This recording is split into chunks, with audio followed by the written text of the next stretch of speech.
वाशिम कारंजा लाड कृषी केंद्र संचालकाकडून युरिया खत देण्यास टाळाटाळ। कारंजामध्ये युरिया खताचा कृषी केंद्रामध्ये तुटवडा।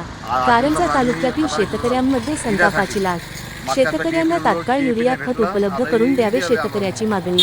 वाशिम जिल्ह्यातील कारंजा तालुक्यामध्ये मोठ्या प्रमाणात गहू व हरभरा या पिकाची पेरणी झाली असून गहू व हरभरा या पिकाला युरिया खत आवश्यक आहे, परंतु कारंजा शहरातील कृषी केंद्रामध्ये युरिया खत उपलब्ध नाही। मात्र काही कृषी केंद्रांमध्ये युरिया खत उपलब्ध असून सुद्धा कृषी केंद्र संचालक युरिया खत देण्यास टाळाटाळ करीत आहे, त्यामुळे कारंजा तालुक्यातील शेतकऱ्यांनी मोठा संताप व्यक्त केला आहे। कारंजा शहरामध्ये 25 ते 30 कृषी सेवा केंद्र असून सुद्धा एकाही कृषी केंद्रामध्ये युरिया खत उपलब्ध नाही, त्यामुळे शेतकऱ्यांना गहू या पिकाला लागणारा युरिया खत मिळत नसल्यामुळे शेतकऱ्यांमध्ये तीव्र नाराजी व्यक्त होत आहे। कृषी विभागातील अधिकाऱ्यांनी तात्काळ यावर दखल घेऊन युरिया खत उपलब्ध करून द्यावे अशी मागणी कारंजा तालुक्यातील शेतकऱ्यांनी केली आहे। कृषी विभागातील संबंधित अधिकाऱ्यांनी युरिया खत तुरड्यावर तत्काळ उपाययोजना करून काळ्या बाजारात विक्री होत असलेल्या युरिया खतावर तात्काळ नियंत्रण ठेवून कृषी संचालकांवर कारवाई करावी अशी मागणी सुद्धा शेतकरी करीत आहे। होत असलेल्या या गंभीर प्रकारावर कृषी मंत्र्यांनी लक्ष देऊन कारंजा तालुक्यातील शेतकऱ्यांना दिलासा द्यावा व कारंजा तालुका कृषी अधिकारी भोसले यांनी सर्व कृषी केंद्र संचालकांचे गोडाऊन तपासणी करून यामध्ये काही आढळल्यास तत्काळ कृषी संचालकावर कारवाई करावी व कृषी केंद्रामध्ये युरिया खत उपलब्ध असून सुद्धा न देणाऱ्या कृषी केंद्र संचालकावर कारवाई करून कृषी केंद्राचे परवाने रद्द करावे अशी मागणी कारंजा तालुक्यातील संतप्त शेतकरी वर्गाकडून होत आहे। महाभारत न्यूज कारंजा मुख्य संपादक रिजवान खान।